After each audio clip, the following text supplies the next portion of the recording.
جماعت ته دراتلو مقصد بالکل یوازې دا نه دی چې مسلمانان دې په صف کې ودرېږي مونځ دې وکړي او بس هر سړی دې کږه خوله کور ته وړي نه. مانځه کې بنیادي مقصد دا دی ما درته وویل چې سړی یوازې ځان له هم مونځ کولی شي جایز هم دی. د هغې باوجود الله تعالی ولې جمع رالېږلې ده خالص د دې دپاره چې مسلمانان کله جماعت ته راشي د محلې په جماعت کې یو بل وویني او یو بل سره ملاقات دا د مینې او د محبت ذریعه ده. کله چې څوک سره کې ډیر ویني نو خامخا یې مینه پیدا کیږي. انسان د انس نه وتلی دی.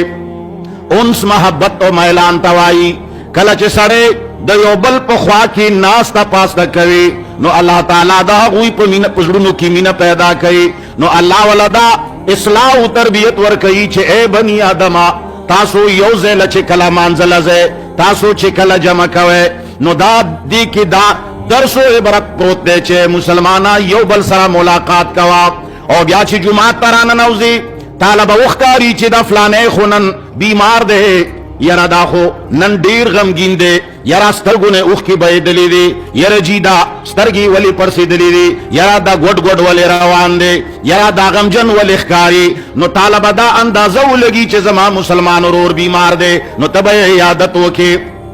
او کده غریب دی نو تبا ور باندې د پیسو فکر وکي او تبا د ډاکټر غم وکي او کده منزله نه دی راغلی نو ټول کلی تبا پته ولګي چې نن خو فلانی په جماعت کې نشتا هلکه چرته دی زوی به وي ورور به وي خوا کې ګاونډي به وي هغه نه به معلومات وشي یره جي سره نه ښکاري هغه به ووایي چې یره جي بیمار دی یا یې په فلاني ملک کې پلانی کار و یا یې دا ضرورت و یا د چا د یرې نه د قرض د وجې نه بهر نشي راوتلی د چا ورپورې پیسې دي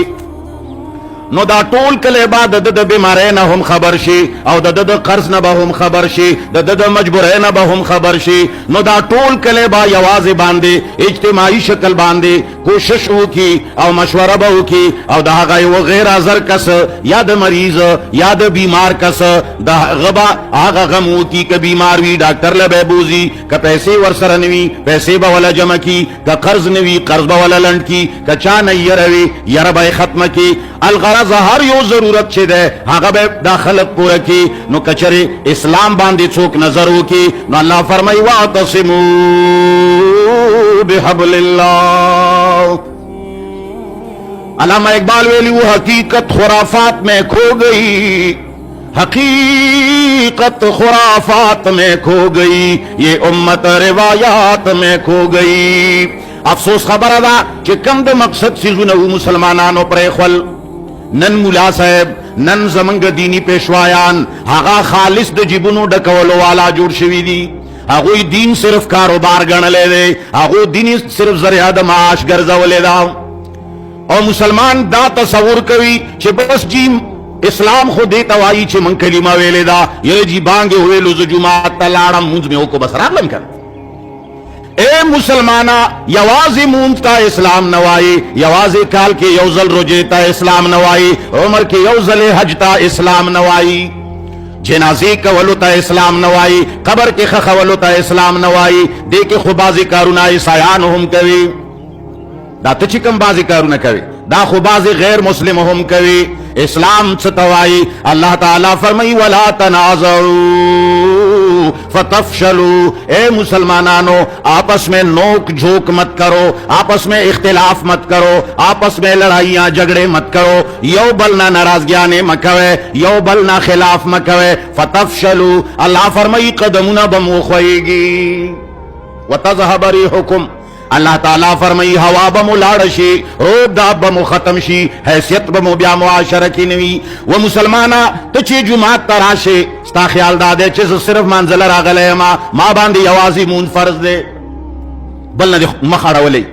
بل سر لاس نہ ملاوئے بل سر غیگا نہ ملاوئے بل سر خبریں نہ کوئے دا بل قرض کی مدد نہ کوئے دا بل پا غم کی نہ شریکے گے دا بل پا خادے کی نہ شریکے گے دا چاہی عادت و بیمار پرسی نہ کوئے.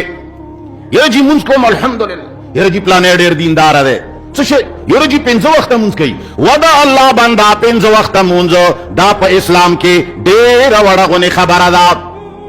इस्लाम पूरा देर से पारे कुरान तालीम ताला दर कई वदे देर शो सिपारो के स्तादे परब बांधे कसम ये लग गौर का देर शो सिपारो के सिर्फ मूंज और रोजा और हज और ज़कात रागली सिर्फ दा पिंज सीजन है बस